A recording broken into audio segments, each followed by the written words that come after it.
Hi there, welcome back to Best of the Backroads. Today I'm going to add the Adventure Spec Mini fairing to the DRZ 400 in my continued quest to make it a BDR killer. Let's get started.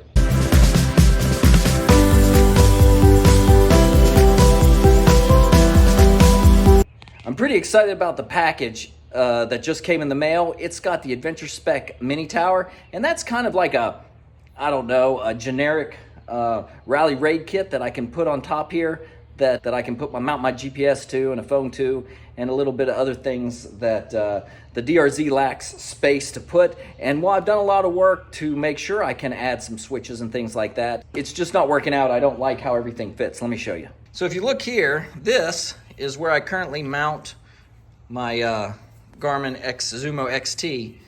And I don't know, if you back up, the way it mounts on the handlebars, it's just not great. It's always in my way. The sun glares on it. On my BMW and another one, if I mount it up here, like where the rally raid kit's supposed to go, I think it'll keep it out of the sun and be better. I also mount my phone over here, and it's just taking up a lot of space on either side and doesn't make sense. So I think I really want this rally tower to go up here. Now I will admit, I get made fun of a little bit because I've already mounted the ignition down here, and then I have my USB port and a couple switches here mounted where the ignition was. My friends call it the cockpit. All right, the kit looks pretty simple, so I'm actually probably not gonna do an install video, but I will show you this here is the mount plate that I'll be able to mount things to. And then it's kind of a pretty normal kind of shield that'll go up front like a mini fairing. I don't know, hopefully it doesn't get in the way. It's gotta be small enough not to get in the way, but hopefully look okay and not really kill the total look of the bike. But I kind of did that with the long range tank. Form over function in this build. If you order this kit, I will say these arms are like a really heavy ABS plastic. If you're expecting them to be metal, you'll be a little bit disappointed. They seem pretty tough. We're gonna test them out, and it's a lot lighter than metal would be. They don't feel bad, they feel really light, but they're pretty thick. Should work out fine, we'll see. We'll test it over a couple long trips, and that'll be that. But there's just the arms, those two shields, and the rest is just nuts and bolts. Again, it doesn't look complicated, so I'm gonna go ahead and build it. All right, after a short dinner, I'm back out and taking everything off, got the tower on. Looks okay. I need to position a little bit better. It's gonna hide the speedometer, but who cares about that anyway? I never look at that stuff. I want all my information up in the rally tower. This right here is the messy cable management system that somehow came with the DRZ, and they're all like that. They just wrap up all the wires in there. So I've got to untangle these, remember what my switches do. First I'm gonna put the GPS on here, and then I'm gonna map out where I need to put the rest of the stuff and try and get all the switches up on the top of the rally tower here. All right, takes a little bit. Well, today's the next day, and I mean, we've got the normal rat's nest. That's on a DRZ, something Suzuki calls cable management. Wasn't my fault. Still there, I gotta deal with it, so I've gotta run some cables. Kind of looks a little ratty in there. But I'm gonna run some cables and then give you guys a walk around on it. The actual assembly was pretty easy. I already had a lot of electronics to plug into it, so I had drilled in one extra hole. But right now I'm gonna manage my cables and then give you a walk around. What I will say is this Adventure Spec Rally Tower is probably not gonna be for everyone. It'll fit kind of every bike a little bit different. I wanna show you as we walk around how it fits on a DRZ 400. It's gonna work perfect for me, keeping in mind that my goal for this DRZ is to be a BDR slayer and really work for long distance travel. All right, this is the back side of the rally tower. Let's do a little sweep of it. So this is what the DRZ looks like from the front. And then we're just gonna sweep around here so you get what it looks like along the side. And then as we finally come back to the cockpit, I will say this is kind of how it looks like from the rider's position. And I have things, this turns the whole tower on. I've got the USB port that it fits right there.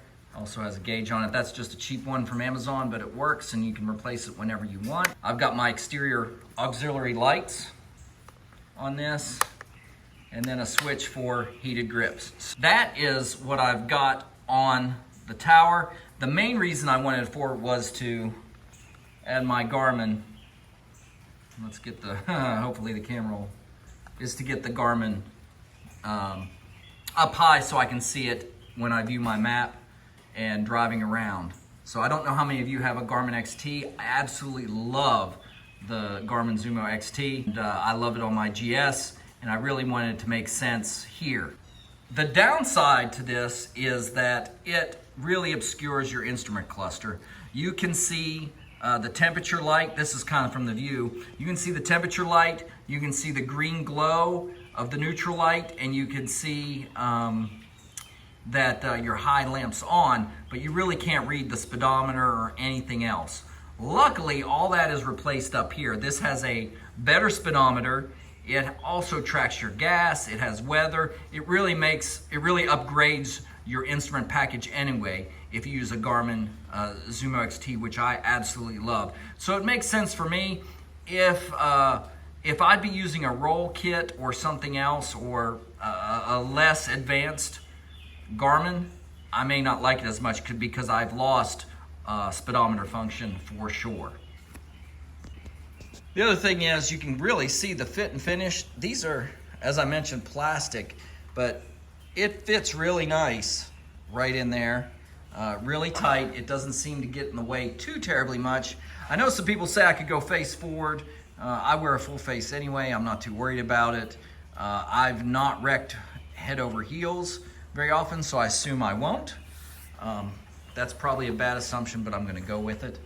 And just so you know, let's pull this off a second. That's where I've mounted my, there you go. That's the mount from Garmin, my switches.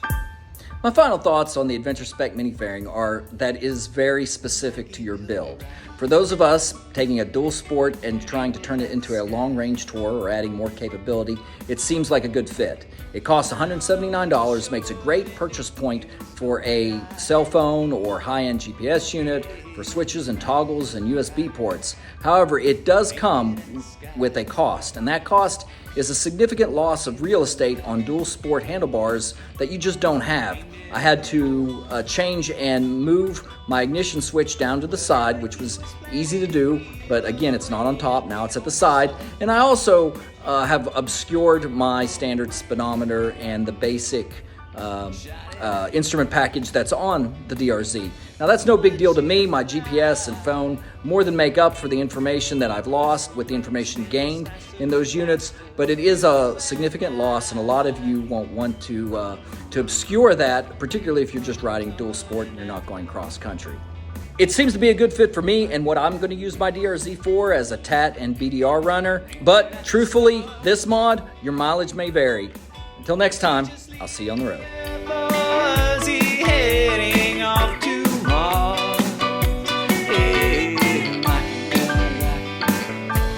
Straight into the stars, watch him fall.